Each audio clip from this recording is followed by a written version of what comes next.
एक महत्त्वाची बातमी आपण पाहूयात। आज मुंबईमध्ये संगीत आणि देशभक्तीचा भावनिक संगम पाहायला मिळाला। जेव्हा प्रसिद्ध गायक सोनू निगम यांनी मुंबई पोलिसांच्या सहकार्याने एक विशेष सादरीकरण केलं।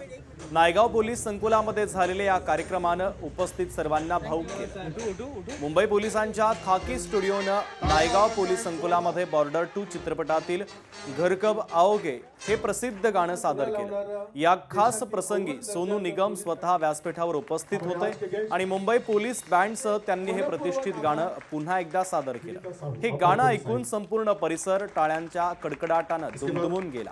हा कार्यक्रम देशाचं रक्षण करणाऱ्या सैनिकांना आणि त्यांच्या कुटुंबियांना समर्पित होता।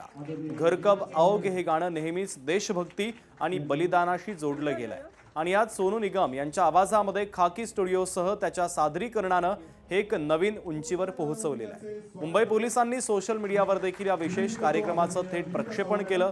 हजारो लोकांनी यूट्यूब आणि इंस्टाग्रामवर या भावनिक सादरीकरणाचं कौतुक केलं। संगीताच्या माध्यमातून सुरक्षा दलांचा सन्मान करण्याचा हा उपक्रम मुंबई पोलीस आणि खाकी स्टुडिओचा एक अनोखा प्रयत्न मानला जातो, ज्याला प्रेक्षकांकडून देखील आणि सोशल मीडिया वापरकर्त्यांकडूनही प्रचंड प्रतिसाद मिळाला।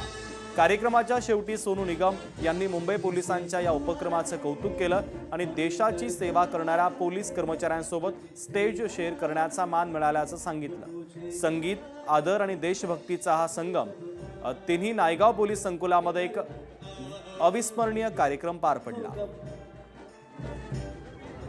यहाँ पर सेंटर